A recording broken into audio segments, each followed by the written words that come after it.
الحمد لله وكفى وسلام على عباده الذين اصطفى أما بعد فأعوذ بالله من الشيطان الرجيم بسم الله الرحمن الرحيم والذين يقولون ربنا هب لنا من أزواجنا وذرياتنا قرة أعين وجعلنا للمتقين إماما وقال النبي صلى الله عليه وسلم كونوا من أبناء الآخرة ولا تكونوا من أبناء الدنيا أو كما قال عليه الصلاة والسلام اللهم صل على محمد وعلى آل محمد كما صليت على إبراهيم وعلى آل إبراهيم إنك حميد مجيد اللهم بارك على محمد وعلى آل محمد كما باركت على إبراهيم وعلى آل إبراهيم إنك حميد مجيد গোয়ালখালী জামে মসজিদ কমিটি ও এলাকাবাসী এবং শিবালা ইউনিয়নের ৭, ৮, ৯ নম্বর ওয়ার্ডের ইমাম কল্যাণ পরিষদের উদ্যোগে আয়োজিত মহতী বার্ষিক ওয়াজ মাহফিল 2025 মাহফিলের মোহতারাম সভাপতি উপস্থিত হযরত বুজুর্গ উলামায়ে কেরাম সম্মুখপানে সমবেত দিন প্রিয় ইসলাম প্রিয় দিনদার ইমানদার মুমিন মুসলমান ভাইরা পর্দার আড়াল থেকে আলোচনায় শামিল মা বোনেরা বিশ্বজগতের মালিক বিশ্ব প্রতিপালকের বিশ্ব দরবারে কালিমাত শকর যে মহান রব্বুল আলামিন অত্যন্ত দয়া করে মায়া করে ভালোবেসে রহমতি বরকতি জান্নাতের টুকরা বাগানে উম্মতের উলামায়ে দ্বীনদের সোহবতে আল্লাহ তাআলা আমাদেরকে দাওয়াত ও তাবলীগের নিসবতে এই মহতী মাহফিলে আসার তৌফিক দান করেছেন। কালিমাত শুকর পড়ি, শুকরিয়া আদায় করি আলহামদুলিল্লাহ। এত সময় পর্যন্ত অত্র এলাকার কৃতি সন্তান যারা প্রধান মেহমান, প্রধান অতিথি এবং এই মাহফিলেরও সভাপতি, এলাকার গণ্যমান্য ব্যক্তিবর্গ যারা, ওনারা গুরুত্বপূর্ণ কথা বলেছেন। আমি আপনাদের সামনে বসে গেছি, আমার পরেও যোগ্য যোগ্য মুফাসসিরে কোরআনগণ কথা বলবেন। আমার ব্যস্ততার কারণে আমার বয়ানের সময় লেখা ছিল বাদাল মাগরিব, পোস্টারে লেখা ছিল। আমি এলাকার মানুষের সাথে কিছু সময় দেওয়ার জন্যই একটু পিছনে আলোচনায় বসলাম, এশার পরে বসেছি। এর পূর্বে প্রফেসর সাহেব, আমাদের প্রকৌশলী সাহেব, চেয়ারম্যান সাহেব, ওনাদের সাথে কিছু সুন্দর সময় কেটেছে এলাকার মানুষদের সাথে। আমিও মানিকগঞ্জের সন্তান হওয়ার পরেও আসা যাওয়া যেহেতু এই এলাকায় কম হয়, তাই নিজের এলাকার মানুষের লোকে খাতির নেই খুব একটা। আজকে একটু খাতির লাগানোর লেগে গল্প সল্প করছি সবার লাগে। তো যাই হোক, বসে গেছি কিছু বলার জন্য, লম্বা করব না, খুব সংক্ষেপেই আমি আপনাদের কাছ থেকে বিদায় নেওয়ার ইরাদা বরকতের নিয়তে আল্লাহর কালামের অধিক পঠিত একটি আয়াতে কারিমা আপনাদের কানে তিলাওয়াত করেছি। আপনাদের সামনে নবীজির হাদিসের ছোট্ট একটা অংশ আপনাদের সামনে পেশ করেছি। এগুলোকে সামনে করে খুব সংক্ষেপে কিছু কথা, আল্লাহ পাক কিছু উপকারী কথা আপনাদের সামনে উপস্থাপন করার তৌফিক দান করেন। আপনারা দোয়া করুন, বলুন আমিন। আপনারা সামনে যারা আছেন আপনারা মনোযোগী হইলেই চলবে, বাজার বড় অনেক মানুষ আছে, কিন্তু সকলকে আল্লাহ পাক আসলে ভালো কাজের তৌফিক দেয় না। আল্লাহ যাকে কবুল করবে সেই বসতে পারবে, তাছাড়া কেউ বসতে পারবে না। এই বাউন্ডারি যেটা দেওয়া হয়েছে মাহফিলের আজকে, এই সামিয়ানা এর ভেতরের জায়গাটা আজকে এই মুহূর্তে অনেক দামি। হাদিস শরীফে আছে, কেউ যদি এখানে এসে শামিল হয় বসে, তো তার পিছনের সব গুনাহ মাফ করে দেওয়া হবে। যদি খালেজ দিলে তওবা করে তো গুনাহ মাফ হয়ে যাবে। সুতরাং গুরুত্বপূর্ণ বিষয়। মনে মনে নিয়ত যদি করে দোকানেই থাই, চাও খাই, ওয়াজও শুনি, তাতে ওয়াজ শুনতে পারবে কিন্তু মাগফিরাতটা পাবে না। ক্ষমার নিয়ামত যেটা, এইটার থেকে বঞ্চিত হয়ে যাবে। এই বুঝটাও আল্লাহ পাক যাকে দেন তারই হয়। আল্লাহ বুঝ না দিলে আসলে হয় না। ইন্নাকা লা তাহদি মান আহবাবতা ওয়ালাকিন্নাল্লাহা ইয়াহদি মান ইয়াশা। শুকরিয়া আদায় করেন আপনারা যে আপনাদেরকে আল্লাহ বুঝ দান করছে, আপনারা বসে বসছেন। আলহামদুলিল্লাহ, আল্লাহ পাক কবুল করুন, আমিন। আপনারা আওয়াজ করে বলেন আলহামদুলিল্লাহ। আওয়াজ করে বললে, একটু উঁচু আওয়াজে বললে আল্লাহও খুশি হয়।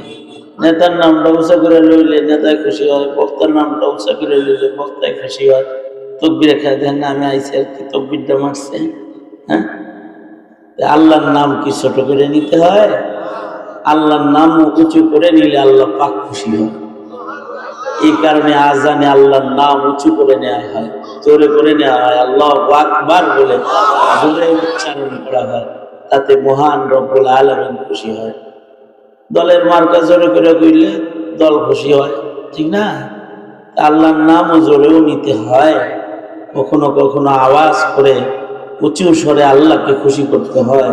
বলুন সুবহানাল্লাহ, আলহামদুলিল্লাহ, লা ইলাহা ইল্লাল্লাহ, আল্লাহু আকবার। আওয়াজ করে আল্লাহু আকবার। মোহতারাম হাজরিন, আপনার সামনে যারা আছেন আপনাদের হাতটা আছে তো? মারামারি লাগলে করতে পারবেন? যে এত যেতে পারবেন না? যাদের হাত আছে হাত তোলেন তো দেখি। এক হাত না দুই হাত? দুনো হাত আছে, ভালো তো। নড়ে চড়ে নাড়া দেন তো দেখি, নড়ে চড়ে দেখি। হাত নামা, হাত যেহেতু আছে মুখও তো আছে, তাই না? মুখে আওয়াজও আছে, আলহামদুলিল্লাহ। আওয়াজটা প্রকাশ করেন, আপনাদের আওয়াজে যেন আশপাশের সব আওয়াজ বন্ধ হয়ে সবাই এই আওয়াজে সামিল হয়ে যায়।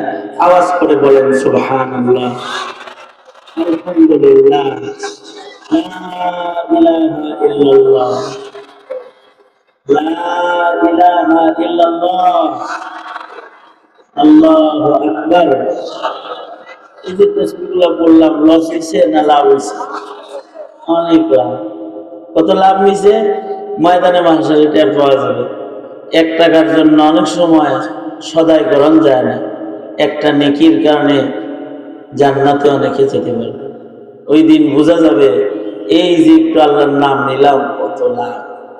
যাই হোক, আপনারা যেমন আমার সাথে ছিলেন, আমি হাত তুলতে বলছি তুলছেন, নাড়া দিতে বলছি নাড়া দিছেন, জোরে বলতে বলছি জোরে আল্লাহর নাম নিছেন, তার মানে আপনারা আমার সাথেই ছিলেন। বসেন বসেন।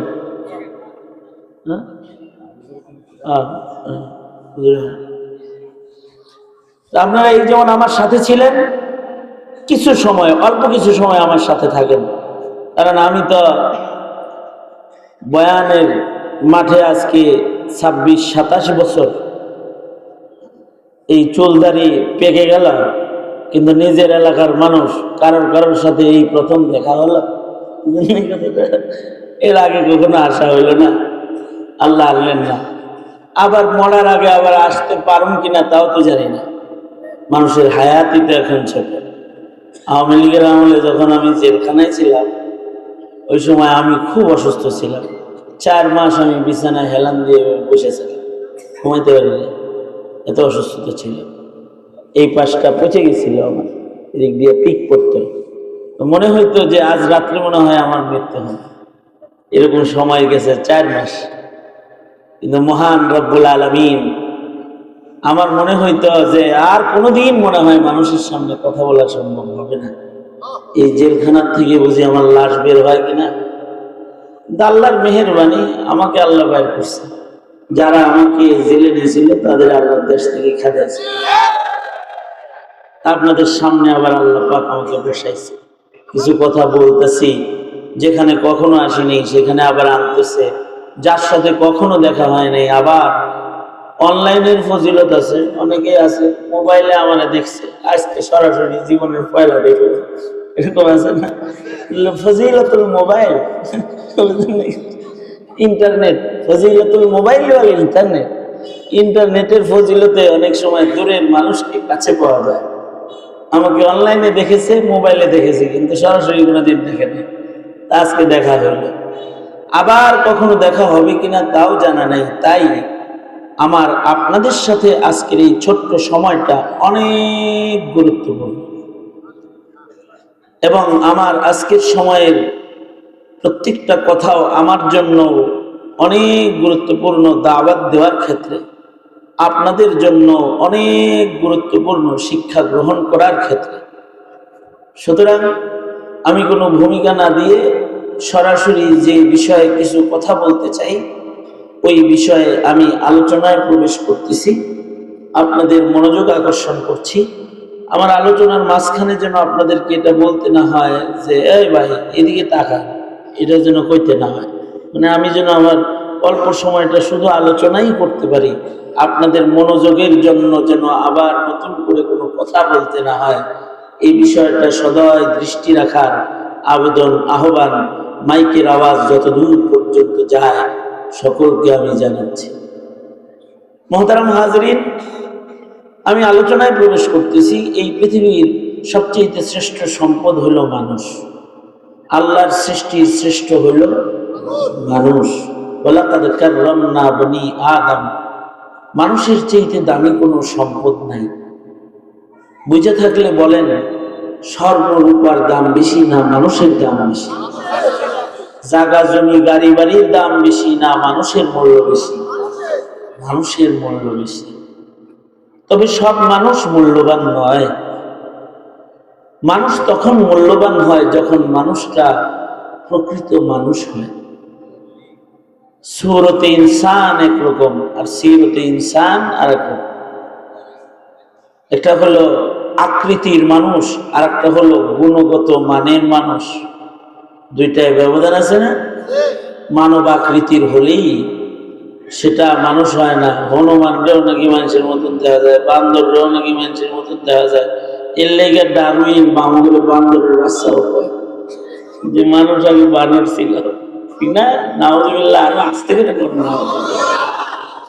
তার মানে তাহলে বোঝা যায় আকৃতির নাম মানুষ নয়, মানুষ এক মনুষ্যত্বের নাম। মানুষ কিছু আলাদা গুণাবলীর নাম, আলাদা কিছু আদর্শিক গুণে সুসজ্জিত একটা প্রাণীর নাম হলো মানুষ। যদি ওই গুণগুলো তার ভেতরে পাওয়া যায়, তাইলে একজন মানুষ, সে এই দুনিয়ার যা আছে সবকিছুর চাইতে একটা মানুষের দাম বেশি, একজন মানুষের দাম বেশি। এই কারণেই হাদিস শরীফে আছে, লা তাকুমুস সাআহ, একজন মানুষ যদি জমিনে থাকে কিয়ামত কায়েম হবে না। যেই মানুষটা আল্লাহর পছন্দের মানুষ, এমন একটা লোক বাঁচা থাকবে যতদিন, ততদিন ইসরাফিল বাঁশিতে ফুৎকার দিবে না। আল্লাহ তাআলা সূর্যকে সময় মতো উদয় করবেন, সময় মতো অস্ত দিবেন, অক্সিজেন প্রবাহিত হবে, বৃষ্টি বর্ষণ হবে, আসমান জমিন ঠিক থাকবে, গাছ ফুল ফলে সুসজ্জিত হবে, যতদিন একজন মানুষ জমিনে বাঁচা থাকবে। যে প্রকৃত মানুষ, একটা মানুষ বাঁচা থাকলে এই পৃথিবী ধ্বংস হবে। তবে যদি মানুষটা যদি অমানুষ হয়, তাহলে এটা আবার ভয়ঙ্কর বেশি। ভালো মানুষের মূল্য এই পৃথিবীর চাইতে বেশি। এই কারণেই এক একজন মানুষের জন্য আল্লাহ একটা করে আলাদা আলাদা জান্নাত বানিয়েছেন, যার প্রতিটা জান্নাতের আয়তন আসমান জমিনের সমান। 7 আসমান জমিনের সমান, এর চাইতে বড় সবচেয়ে ছোটটা 7 আসমান জমিনের সমান। প্রত্যেকটা মানুষের নামে এমন জান্নাত মহান রব্বুল আলামিন তৈরি করেছেন, এবং মানুষ মূল্যবান বিধায়ী মানুষকেই আল্লাহ তাআলা চিরস্থায়ী বন্ধু হিসেবে জান্নাতে আল্লাহ পাক মানুষকেই মনোনীত করেছে। মানুষরা আল্লাহর বন্ধু হিসেবে চিরদিন আল্লাহর জান্নাতে বসবাস করবে। আল্লাহু আকবার বলেন, আলহামদুলিল্লাহ বলেন। তার মানে মানুষ কত দামি, আল্লাহর বন্ধু হওয়ার উপযুক্ত প্রাণীর নাম হলো মানুষ। কিন্তু মানুষটা যদি ভালো না হয়, নষ্ট হয়, তাহলে ওই মানুষটার নিকৃষ্ট কত। আল্লাহ বলেন উলাইকা কাল আনআম উলাইকা কাল আনআমি বাল হুম আদাল উলাইকা হুমুল গাফিলুন। মানুষ যদি আসলে মানুষ না হয়, তাহলে এটা আল্লাহর সৃষ্টির সবচেয়ে নিকৃষ্ট সৃষ্টির নাম হলো শুয়োর।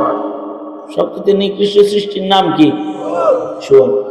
মানুষ যদি অমানুষ হয়, মানুষ যদি আদর্শ ভ্রষ্ট হয়, মানুষ যদি নাপাক মানুষ হয়, নাপাক মানসিকতার, দুষ্ট মানসিকতার হয়, এই মানুষটা আল্লাহর কাছে শুয়োরের চাইতে বেশি খারাপ, শুয়োরের চাইতে খারাপ।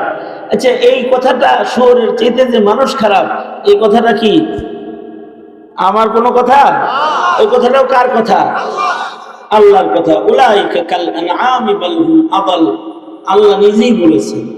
আল্লাহ বলেন যে এটা শুয়োরের চাইতে নিকৃষ্ট, কুকুরের চাইতে নিকৃষ্ট। এখন আল্লাহ তো বললেন শুকর কুকুরের চাইতে নিকৃষ্ট, যদি মানুষ অমানুষ হয়, এইটা এক কথায় বোঝা মুশকিল, তবে সামান্য একটু চিন্তা করলে বোঝা সহজ। ওই চিন্তা করার জন্য ফর এক্সাম্পল আমি আপনাদের সামনে কেন মানুষ খারাপ হলে নিকৃষ্ট এটা এক কথায় একটু পেশ করতেছি, তাহলে বিষয়টা আপনাদের কাছে ক্লিয়ার হয়ে যাবে।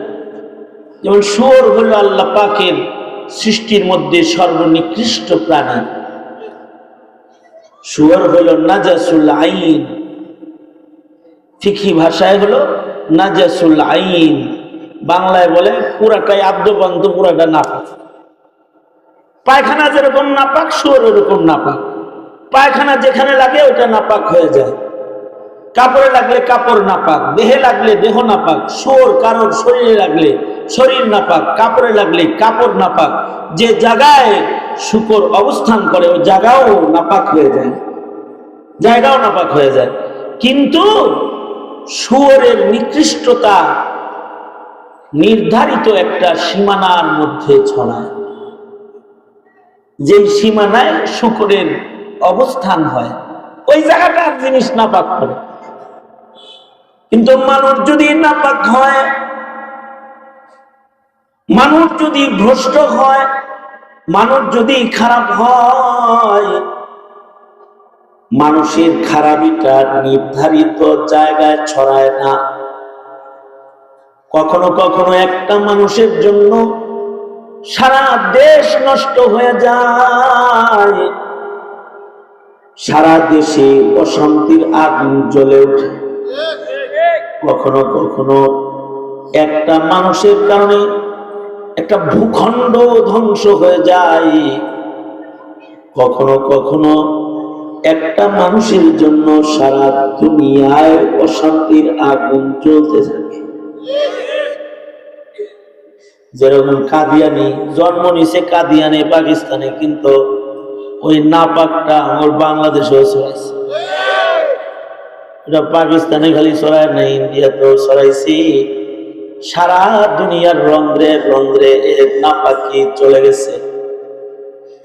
যেমন আমাদের দেশের ফ্যাসিস্ট সরকার শেখ হাসিনা দেশে নাই, কিন্তু জ্বালা থামে নাই। দেশে আছে, আমার দেশে তো নাই, কিন্তু তার অবস্থানটাই মারামারি কাটাকাটি শুরু হওয়ার কারণ হয়ে যায়। থাকে এক জায়গায়, কিন্তু তার নাপাকি ছড়ায় গোটা দুনিয়া। এই কারণেই মানুষের নিকৃষ্টতা শুয়োরের নিকৃষ্টতার চাইতে ভয়ঙ্কর। এই কথাটা কি বুঝছেন? এতটুকু কি বুঝছেন? তাইলে আর এই বিষয়ে আর কথা বলার দরকার নেই, সামনে যাই। সুতরাং এবার বুঝে থাকলে বলেন, ভালো মানুষের মূল্য, একজনের মূল্য জান্নাতের চাইতে বেশি। আর নিকৃষ্ট মানুষ যেটা, এটা শুয়োরের চাইতে নিকৃষ্ট। এইবার আপনারা জবাব দেন, ভালো মানুষ এবং খারাপ মানুষ এদের জন্ম কোথায় হয়? গাছের ডালে হয়? খেতে হয়? ধান খেতে, গম খেতে? মানুষগুলো মানুষের ঔরস থেকে জন্মায়। মানুষের পেট থেকে মানুষ বের হয়, মানুষের ঔরসে মানুষের জন্ম হয়। এই কারণেই যাদের ঔরসে ভালো মানুষের জন্ম হয়, আল্লাহর কাছে তারাও দামি হয়। যে মায়ের ঔরসে একটা ভালো সন্তান জন্ম, এই মা আল্লাহর কাছে দামি হয়। যে বাবার ঔরসে একটা ভালো মানুষের জন্ম হয়ে যায়, এই বাবা আল্লাহর কাছে দামি হয়ে যায়। আর যদি মানুষের ঔরসে খারাপ মানুষ জন্ম হয়ে যায়, তো সন্তানের কারণে বাবা মা বেইজ্জতি হয়, বাবা মা তিরস্কৃত হয়। সন্তানের কারণে বাবা মা আল্লাহর নিয়ামত থেকে মাহরুম হয়। এমনকি যে সন্তানের আমানতের খেয়ানতের অপরাধে বাবা মাকে দোজখের আগুনের মধ্যে নিক্ষিপ্ত হতে হবে। নাউযুবিল্লাহ, জোরে করে বলেন। ভালো মানুষ যদি ঔরসে হয়, এর জন্য দুনিয়াতে হয় প্রশংসা, ইজ্জত, আর কবরে হয় রহমত। সন্তানের কৃতকর্মের কারণে নেকি বাবা মার কবরে যাইতে থাকে, আর হাসরে পাবে সন্তানের কারণে আলাদা সম্মান। ভালো একটা সন্তানের কারণে ন্যূনতম একটা হাফেজে কোরআন কোন মা বাবার ঔরসে হইছে, তাকেও আল্লাহ পাক এই বাবা মাকে সুবহানাল্লাহ বলার লেগে রেডি হয়ে বসে না। আগে শুনছেন এই কথা, আবার শুই না, ভালো করে একটা সুবহানাল্লাহ আগে কয়ে লই। এই এত সম্মান আল্লাহ দিবেন যে মা বাবার মাথায়, উভয়ের মাথায় খোদা তাআলা নিজের হাতে এমন নূরের তাজ বসায়া দিবে, যেই নূরের তাজের আলো নবীজি বলেছেন সূর্যের আলোর চেয়ে ভালো। এই সম্মান মা বাবা যে পাবে, এটা একটা ভালো সন্তান ঔরসে জন্ম নেওয়ার কারণে। এইবার বুঝে থাকলে বলেন আর একটা কথা, একটু আগে কি বলছেন যে মানুষ আসলে খেতে বা গাছে হয় না, মানুষ মানুষের ঔরসে জন্মায়। এবার আরেকটা কথা বুঝে বলেন, মানুষের জন্ম কি মানুষের ইচ্ছায় জন্ম হয়, নাকি আরেকজনের ইচ্ছার জরুরত হয়? হ্যাঁ, জামাই বউ হইলে এনতে বাচ্চা হয়? তাহলে বুঝে থাকলে বলেন, মানুষের ঘরে মানুষ কে দেয়? আওয়াজ করে বলেন, কে দেয়? তাইলে এবার ইমান বিশুদ্ধ করার জন্য আরো দুই চারটা কথা মুখ দিয়ে বলে ফেলেন। খাজার দরবারে, বাবার দরবারে কি সন্তান পাওয়া যায়? সন্তান আসলে কে দেয়? ছেলে মেয়ে কে দেয়? তাবিজ কবজে, মান্যতে, আবিজাবিতে, মাজারে সন্তান পাওয়া যায়? সন্তান কে দেয়? আল্লাহ দেয়। তাইলে সন্তান যেহেতু আল্লাহ দেয়, এ কারণেই আল্লাহ কয় যে তোরা তোদের ঔরসে সন্তান কেবলমাত্র একমাত্র আমার কাছে চান। এবং আল্লাহ তাআলা বলেন, কি সন্তান চাইবি, কেমন সন্তান আমার কাছে চাবি, তাও আমি তোদের শিখায়া দেই। আল্লাহ বলেন, তোরা আমার কাছে কেমন গুণের সন্তান চাবি, তাও আমি নিজে তোদের শিখায়া দিলাম। তোরা আমার কাছে বলবি এভাবে, রব্বানা হাবলানা মিন আজওয়াজিনা ওয়া যুররিয়াতিনা কুররাতা আ'য়ুন ওয়াজআলনা লিল মুত্তাকিনা ইমামা। আল্লাহ পাক বলেন, বান্দা আমি তোমায় সন্তান দিব, তাই তুমি আমার কাছে চাইবা। ক্ষণে ক্ষণে তোমরা আমাকে বলবা, ও আল্লাহ, ও আমার রব, আমাকে আমার বিবি থেকে আমার ঔরসে এমন একটা সন্তান আমাকে দান করেন, যে সন্তান দেখলে আমার দিল জুড়াবে, যে সন্তান আমাকে শান্ত করবে, যে সন্তান আমার চক্ষু শীতল করবে। হাবলানা মিন আজওয়াজিনা ওয়া যুররিয়াতিনা কুররাতা আ'য়ুন ওয়াজআলনা লিল মুত্তাকিনা ইমামা। সন্তান দিবেন যে সন্তান চোখ জোড়ায়, আর আমার সন্তানকে ও মালিক আপনি নেককারদের সর্দার বানাইবেন, আমাকেও আমার সন্তানকে নেককারদের লিডার বানাবেন। তার মানে হলো এমন ছেলে সন্তান আমার দরকার নাই যে সন্তান আমার কাঁদাবে। সন্তান তাইলে কয় প্রকার হলো? দুই প্রকার। এক প্রকার সন্তান বাবা মার চক্ষু শীতল করে দেয়, আর আরেক প্রকারের সন্তানের দুশ্চিন্তায় কাঁদতে কাঁদতে মা বাবার চক্ষু নষ্ট হয়ে যায়। আল্লাহ বলে কি, আমার কাছে এমন সন্তান তোরা চাইবি আমার কাছে, যেই সন্তান তোদের চক্ষু শীতল করবে। মানুষই দুই প্রকার। এক প্রকার মানুষ হয় গাঁজাখোরদের সর্দার, এক প্রকার মানুষ হয় নাস্তিকদের সর্দার। নাস্তিকের সর্দার আছে না নাই? দুই চারজনের নাম মুখস্থ নাই? হ্যাঁ আছে। কন্দিহিতে একটা, হ্যাঁ হ্যাঁ, এগুলো খালি আপনাদের এলাকাতে নাই?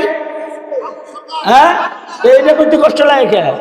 হ্যাঁ শোনেন, কেউ হয় নাস্তিকদের সর্দার, কেউ হয় গাঁজাখোরদের সর্দার, কেউ হয় খুনিদের সর্দার, কেউ হয় চোরদের সর্দার, কেউ হয় ডাকাতদের সর্দার, কেউ হয় স্মাগলারদের সর্দার, কেউ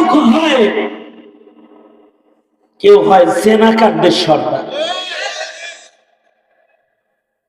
আবার কেউ হয় আল্লাহওয়ালাদের সর্দার, নামাজীদের সর্দার, রোজাদারদের সর্দার, মুজাহিদদের সর্দার, কেউ হয় আল্লাহর পেয়ারাদের দলের লিডার।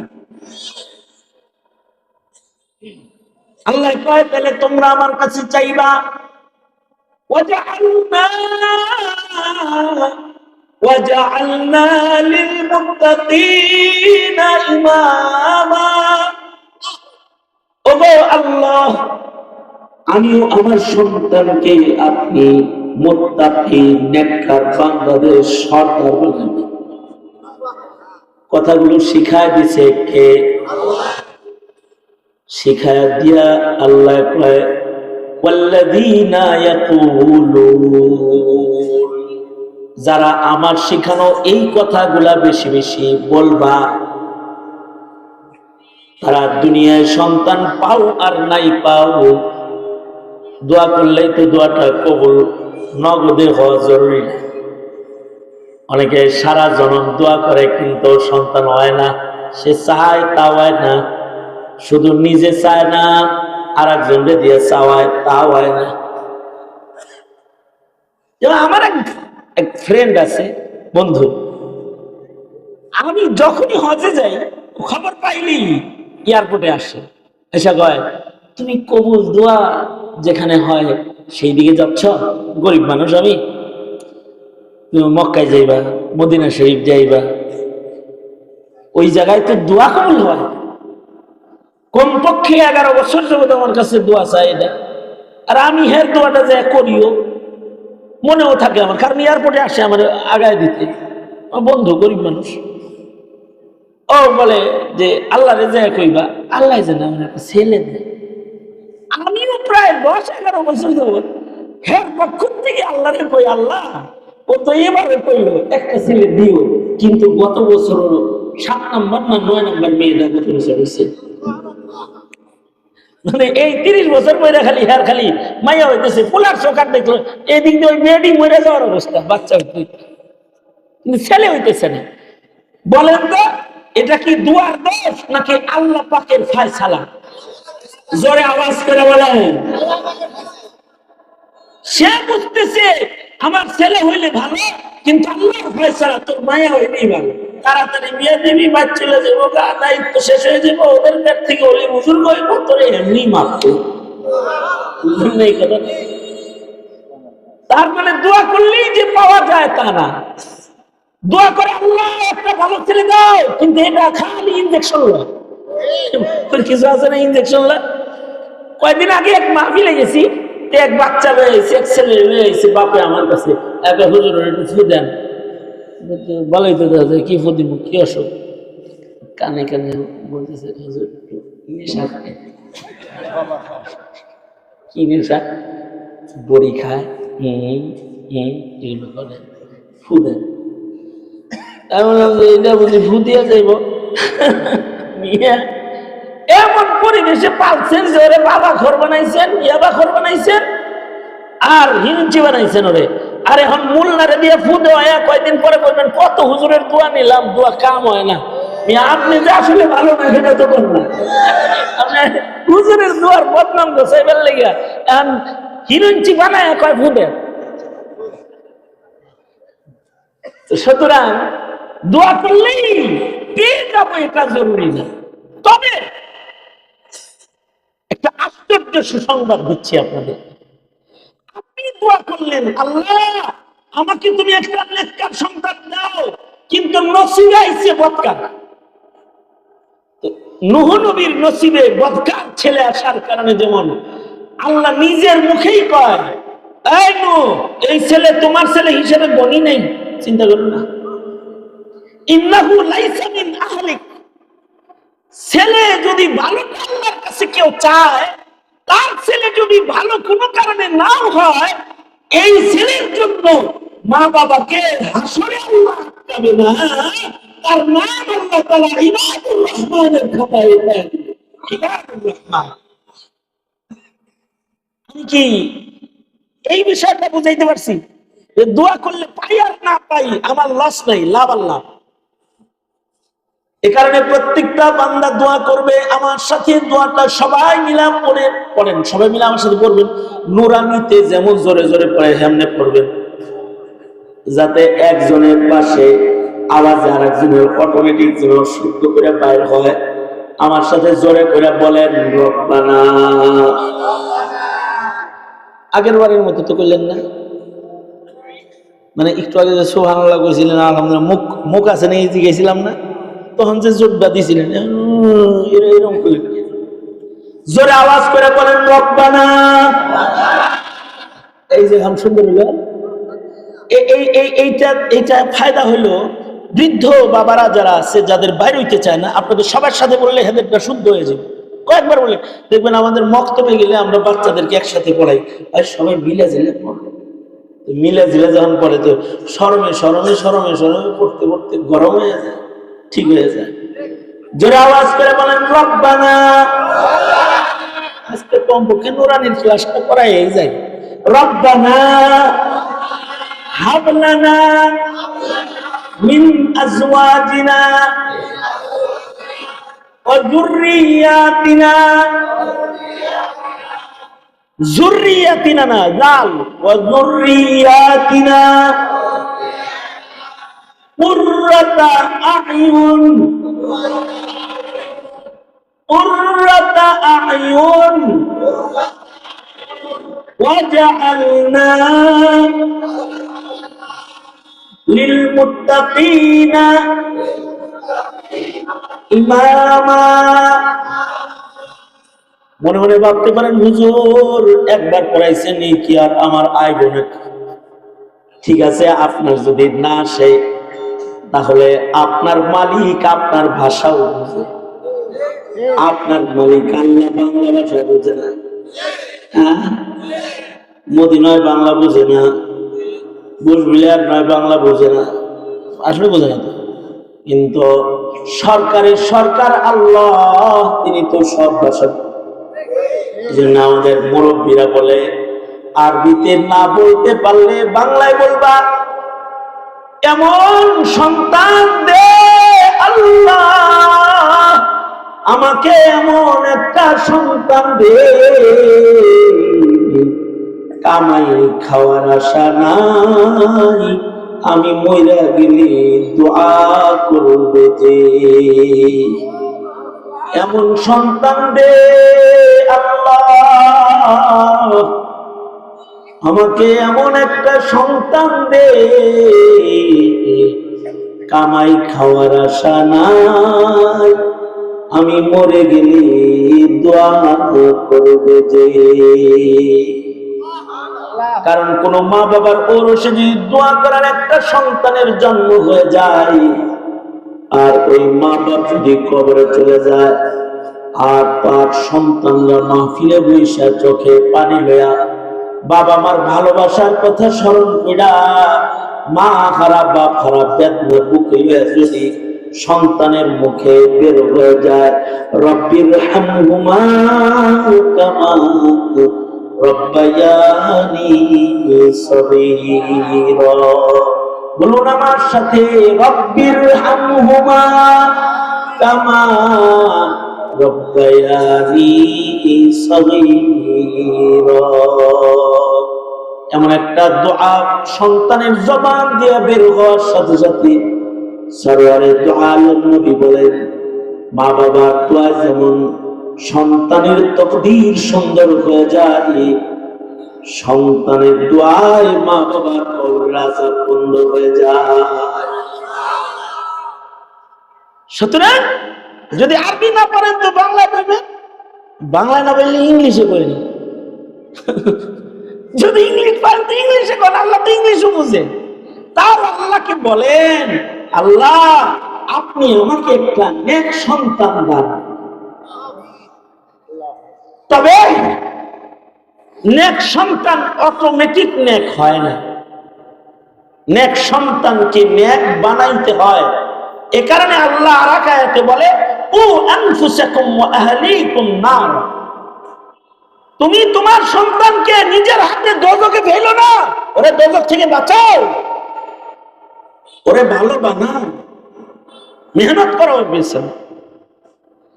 এ কারণে বাবা মা মোট তিন প্রকার।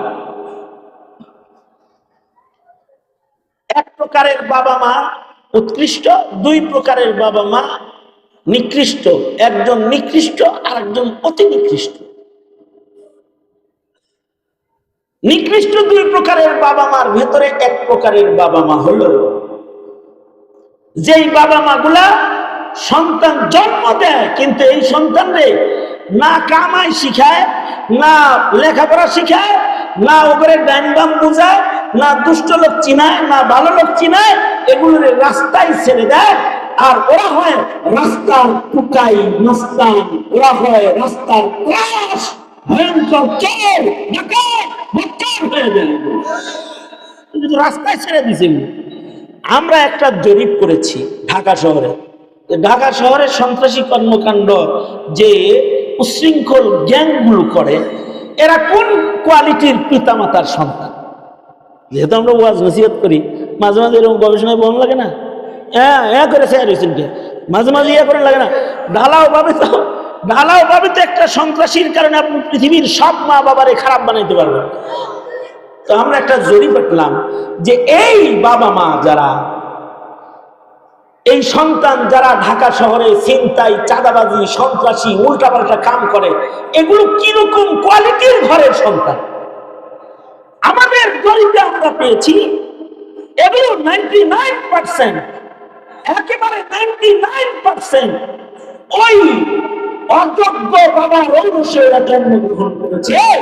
যেই অযোগ্য বাবা না ওপরে শরিয়াত শিখেছে, না ওদের হালাল শিখেছে, না ওদের ভালো মানুষ চিনাইছে, না খারাপ মানুষ চিনাইছে, না ওদের ব্যাপারে সামান্য মেহনত বাপ হয়ে সে করেছে, করেনি, রাস্তায় ছেড়ে দিছে। ওটা চান্দাবাজদের কাছেই লালিত পালিত হয়ে নিজেই চান্দাবাজ হয়ে গেছে।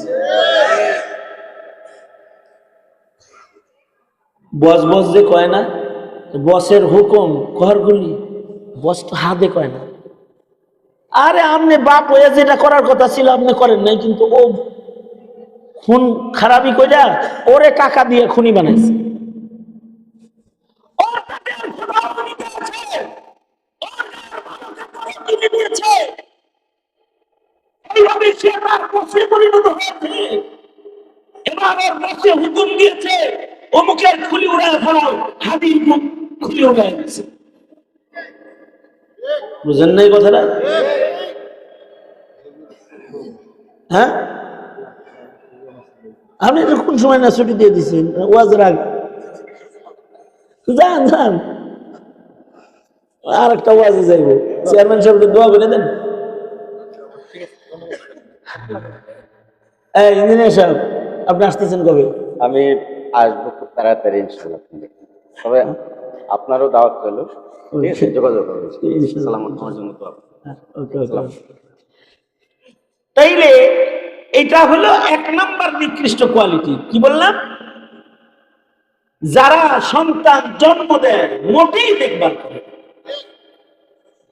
এই ধরনের পিতা মাতারা কি উৎকৃষ্ট না নিকৃষ্ট? বুঝতে পারো, উৎকৃষ্ট না নিকৃষ্ট? নিকৃষ্ট। আর এক ধরনের মা বাপ আছে, এরাও নিকৃষ্ট। এরা সন্তানকে অতিরিক্ত আদর করে। অতিরিক্ত আদর করতে করতে ছেলে সন্তানকে ভ্রষ্ট করে ফেলে। অতিরিক্ত আদর করে ছোট ছোট কাপড় কিনে দিছে মেয়েরে, যে কাপড় পইরা মেয়ের অঙ্গ টঙ্গ সব যুবকরা দেখে দেখে যুবকদের চরিত্র নষ্ট হয়ে যায়। অতিরিক্ত আদর করে ছেলেরে খালি সিরা জামা কিনে দিছে। সিরা জামা ইদানিং পাওয়া যায়, ওইটা একটা ডিজাইন আর কি। হাফ প্যান্ট, এনে জানালাওয়ালা প্যান্ট, এদিক দিয়ে রান দেখা যায়, ওইদিক দিয়ে পাশা দেখা যায়, ওইদিক দিয়ে পকেট সিরা, কি আজগবি ডিজাইন দেওয়া লাগছে। আর সন্তান পছন্দ করছে যে বাবা এই সিরাগুলাই কিনে দিছে। ও হাঁটু দেখা যাইতেছে, রান দেখা যাইতেছে। সন্তান পছন্দ করেছে, তাকে ভালো একটি আইফোন কিনে দিয়েছে, আইপ্যাড কিনে দিয়েছে, মোবাইল কম্পিউটার সব দিয়ে দিছে। দিয়া একটা ব্রিলিয়ান্ট একটা ছেলেকে এটাকে ইন্টারনেটের রোগী বানায় ফেলেছে। রোগী বানায় নষ্ট করে ফেলেছে। এত আদর করেছে, আদর করে লেখাপড়া করাইতে করাইতে দেশের লেখাপড়া ক্লোজ করে এটারে আমেরিকা, লন্ডন, কানাডায় বানাইছে শিক্ষিত বানানোর জন্য। পরে হঠাৎ করে এরকম বাবার আফসোস আমার কানে পৌঁছে, কারণ আমি তো ঢাকা শহরের গুরুত্বপূর্ণ জায়গায় জুমার নামাজে খুতবা দেই, যেখানে সচিব নামাজ পড়ে কমপক্ষে 300। এটি সব সচিব, এটি নামাজ পড়ে আমার পিছনে। সচিব আছে 300-400 যারা নামাজ পড়ে। টোটাল মুসল্লি জুমার নামাজে নামাজ পড়ে 10,000। 10,000 মুসল্লি একসাথে জুমার নামাজে আমার পিছনে ইক্তেদা করে। শিক্ষিত লোকের সংখ্যা কিরকম আছে? বিচার সালিশ তাহলে কিরকম আসে? একজন আফসোস করে বলতেছে, হুজুর পাঠাইছিলাম তো শিক্ষিত বানাইতে, আফসোস ছেলেটা ঈমান নষ্ট করে ফেলল। কেমনে? কয়েকটা তো পাঠাইছিলাম ডক্টরেট ডিগ্রি শেষ করে ওখানেই সেটেল হয়ে গেছে। কয়েকদিন আগে খবর পাইলাম খ্রিস্টান বিয়ে করছে।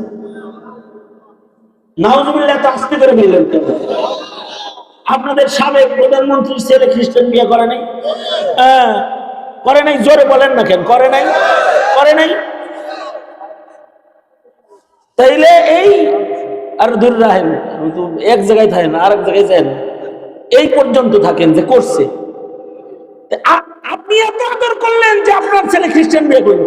আচ্ছা, কি লসটা হইলো? কি আপনার লস হইলো এই, আমি হজের সফরে আসতেছিলাম, বিমানে এক বিমান ক্রু ও এই খেদমত করে যারা বিমানবালা ক্রু আছে না, পুলিশগুলা যেগুলো, এগুলো ওরা একজন আসছে আমার কাছে, একটা ছেলে আশা করে, তুমি কি খালিদ সাইফুল্লাহ আইয়ুবী? ওদের কাছে লিস্ট আছে যে এই সিটে অমুক বসা আছে, এই সিটে অমুক বসা আছে, বিজনেস ক্লাস। আমার এক হাসিনা তো বাইরে কোমরের হাত ডিউটি দিচ্ছে শেষ করে, বুঝলেন? আমার এক ভক্ত আমারে বিজনেস ক্লাসে টিকিট করে দিচ্ছে। বিজনেস ক্লাসে তো নাম লেখা আছে। এসে আমারে জিজ্ঞাসা দিচ্ছে, ইউআরে খালিদ সাইফুল্লাহ আইয়ুবী? খালিদ সাইফুল্লাহ আইয়ুবী। মাই নেম আলী, ওর নাম আলী, আমি তোমার খেদমতে আছি, যা লাগে আমার কাছে চাইবা। মনে মনে ভাবলাম যাই, মুসলমান একটা খাদেম পড়ছে আমার নসিবে, ওর নাম আলী, ও আমার খানা দানা খাওয়ায় খাওয়ায়। কিছু সময় পরে একটু সম্পর্ক হয়েছে, পরে ও আমার দাড়ি ধরে কয়, ইউ আর এ সুন্নি মুসলিম, তুমি কি সুন্নি মুসলিম নাকি? তা আমি বললাম হ্যাঁ আমি সুন্নি মুসলিম। তা আমি বললাম ইউ আর এ মুসলিম, তুমি মুসলমান না? ইউ আর নট মুসলিম, তোর নাম Ali? No, my grandfather is Muslim, আমার দাদা মুসলিম, ওর দাদা মুসলিম, বাট ও খ্রিস্টান, নাম কিন্তু আলী কিন্তু খ্রিস্টান, আর ওর দাদা হলো মুসলিম।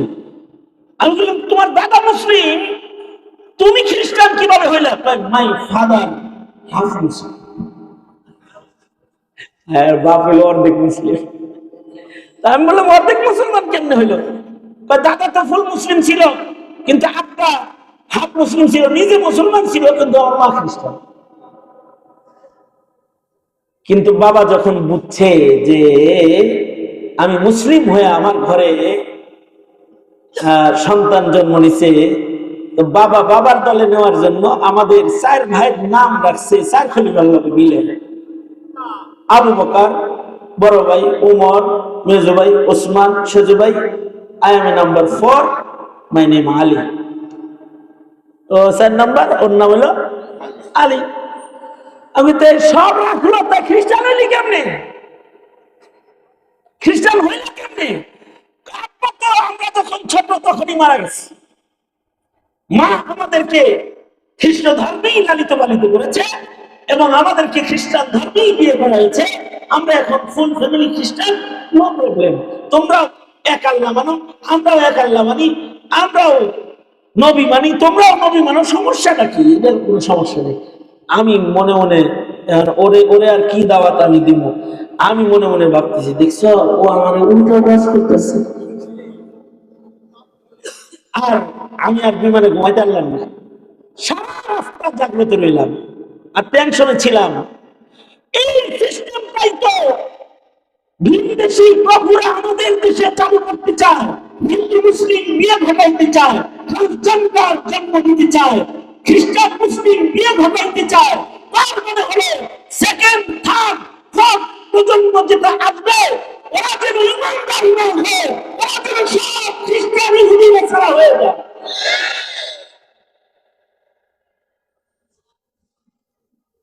বাবা যদি তার সন্তানকে গাইড করে তাকে মুসলিম হওয়ার লেনে না উঠায় দেয়, লাইনে যদি না উঠায় দেয়, তো এই বাবা তার প্রজন্মকে রক্ষা করতে। এ কারণে বেশি আদর করে যে পিতা মাতারা সন্তানদেরকে নষ্ট করে ফেলায়, এরাও নিকৃষ্ট। কিন্তু ওই পিতা উৎকৃষ্ট যেই পিতা তার সন্তানদের ঘর দিতে পারে না, বাড়ি করে দিয়ে যেতে পারে নাই, গাড়ি কিনে দিয়ে যেতে পারে নাই, কিন্তু মানুষের মতো মানুষ বানায় গেছে। ওই সন্তানটা রাস্তা দিয়ে যখন হাইটা যায়, এলাকার লোকেরা কয় এই লোকটার বাড়িতে ঘর নাই, বৃষ্টি আসলে বৃষ্টির পানি ঘরের ভেতরে পড়ে।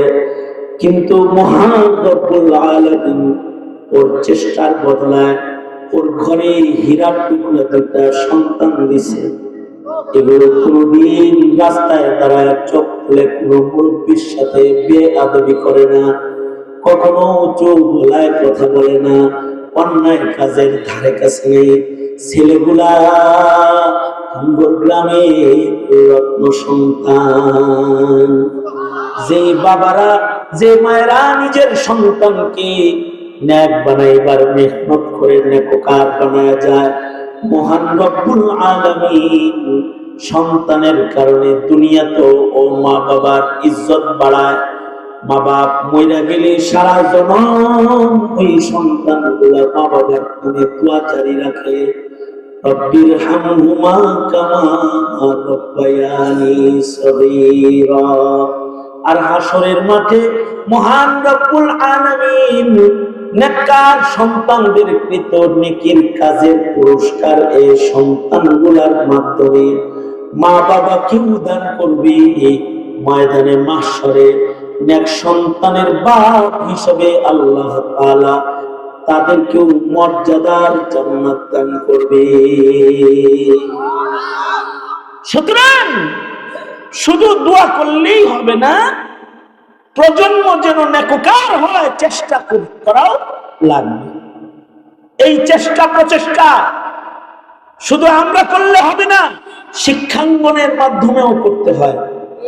কারণ আমাদের কাছে আমাদের ছেলে সন্তান থাকে 4 ঘন্টা, 1 ঘন্টা, 2 ঘন্টা, স্কুলে থাকে 8 ঘন্টা, কলেজে যায় থাকে মাসের পর মাস, হোস্টেলে পড়ে থাকে।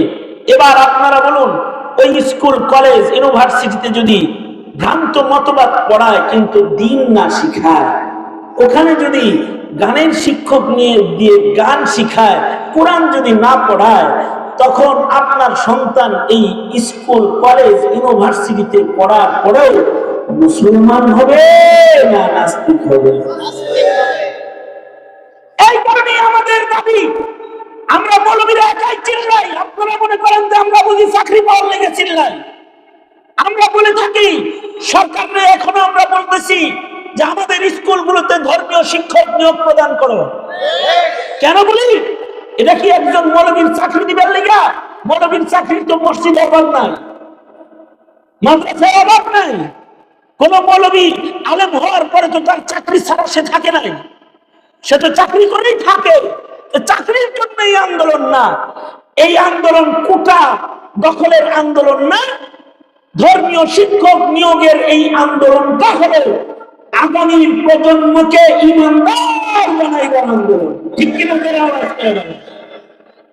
সুতরাং উলামায়ে দ্বীন তারা যদি সমাজ সংস্করণে আপনাদের কোন দাবি সরকারের কাছে পেশ করে, ওইটার সাথে আপনাদের একত্রতা ঘোষণা করা উচিত না? শুধু এভাবেই হয় না, আসলে অনেক কিছু দেখেছেন, এবার কোরআন সুন্নাহর বাংলাদেশ দেখা দরকার, সময় এসেছে। কারণ আমাদের প্রজন্মই যদি নষ্ট হয়ে যায়, ডিজিটাল দেখ দিয়ে কি করবো? ছেলে সন্তান যদি বেঈমান হয়ে যায়।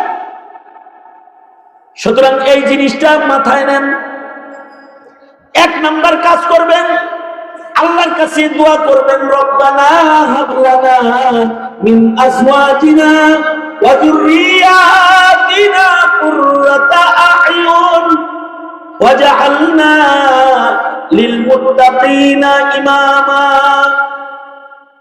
রব্বানা হাব লানা মিন আজওয়াজিনা ওয়া যুররিয়াতিনা কুররাতা আ'য়ুন ওয়াজআলনা লিল মুত্তাকিনা ইমামা। এমন সন্তান দে আল্লাহ, এমন সন্তান দে, কামাই খাওয়ার আশা নাই, আমি মরে গেলে দোয়া করব যে।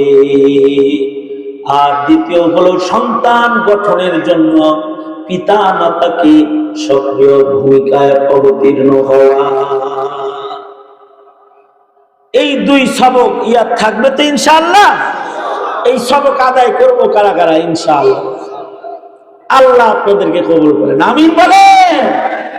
আমার পরে যিনি আলোচনা করবেন, আমার অত্যন্ত মহাব্বতের ভাই মুফতি ইব্রাহিম খলিল রহমানী, তিনিও চলে এসেছেন। আর উলামায়ে কেরাম আছেন। আপনাদের কাছে আমার আবেদন হলো, আপনারা এই আলেমরা কি বলে একটু শোনেন, বাউলরা কি বলে তা তো শুনলেন, গায়করা কি বলে তা তো শোনেন, আলেমরা কি বলে তা শুনবেন না? আলেমরা আপনাদের জীবনে কি করণীয় সেগুলো বলে তো, চিন্তা করে দেখেন তো কি বলা হলো। আপনারা কি ধান্দা ফেলাই দেওয়া হলো নাকি কাজে লাগায় দেওয়া হলো? চিন্তা করেন একটু। সুতরাং উলামায়ে দ্বীনদের কথাও তো শোনা দরকার, ঠিক না? ঠিক। সুতরাং নিরিবিলি বসে আপনারা বয়ান শুনবেন। আমি আমার সংক্ষিপ্ত যে নসিহাটা আপনাদেরকে করলাম, এর উপরে আপনাদেরকে আল্লাহ পাক আমল করার তৌফিক দান করে। যা কিছু বলেছি এর ভালাইগুলো আল্লাহ আমাদের দান করে। আমার অত্যন্ত মহাব্বতের আর এক বড় ভাই বিশিষ্ট শেখুল হাদিস হযরতুল আল্লাম হযরত মাওলানা মাহফুজুর রহমান দামাত বরকাতুহুম জাতীয় পর্যায়ের সম্মানী একজন শেখুল হাদিস আলেম দ্বীন আজকের মাহফিলের আখিরি মুনাজাত করবেন। বুখারী শরীফ পড়ায় ওনার জিন্দেগিটাই বুখারী পড়ায় শেষ হইল। ওনার জীবনের পয়লা সবকই বুখারী। আসাহুল কুতুবি বাদা কিতাবিল্লাহ। এই সকল ওলামাদের মুখের কথা শুনবেন না, বয়াতিগো কথা শুনেন, রেডিও কথা শুনেন, একতারা দুতারা টুনটুনা টুন শোনেন। কোরআন হাদিস শুনতে কষ্ট লাগে না? শোনেন, লাভ হবে। বসে থাকবেন ইনশাআল্লাহ। আর আমি যেহেতু নোয়াখালীতে আসিনি কিন্তু বন্ধু, আমি মানিকগঞ্জের, আমিও এই নদীমাতৃক এলাকার দেশের লোক, সুতরাং আমি বাইশে আই নাই নোয়াখালীতে যে হুজুরিয়াতে এমনি কথা কয় কে, আমি তো এন করতে তোমার কেমনে কথা কইব। সুতরাং আমার কথায় যদি কেউ কষ্ট পেয়ে থাকো, ছোট ভাই হলে মাফ করে দিও, মুরব্বীরাও মাফ করে দিবেন, বন্ধুরা যা বুঝেছ আমল করো ইনশাআল্লাহ বলেন। আর আলেমরা যদি যে কোনো মুহূর্তে ডাক দেয়, মনে করবেন আপনার খানদান পরিবার বাঁচাইবার লাগে থাকতেছে। আলেমরা ডাক দিলে আলেমদের সাথে থাকবেন ইনশাআল্লাহ বলেন। হাত তুলে কোন আল্লাহ রে ইনশাআল্লাহ, জোরে আওয়াজ করে ইনশাআল্লাহ বলেন। আলেম ওলামা যেখানে আমরা আছি, আলেম ওলামা নাই যেখানে, এমনি এমনি কর আমরা নাই, মনে থাকবো তো? মনে থাকবে তো ইনশাআল্লাহ? আল্লাহ তাআলা কবুল মঞ্জুর করেন, আমিন। ওয়া আখিরু দাওয়ানা আলহামদুলিল্লাহি রাব্বিল আলামিন। আসসালামু আলাইকুম ওয়া রাহমাতুল্লাহি ওয়া বারাকাতুহু। মাওলানা বসবেন, আপনারা সব চুপ করে বসে পড়েন।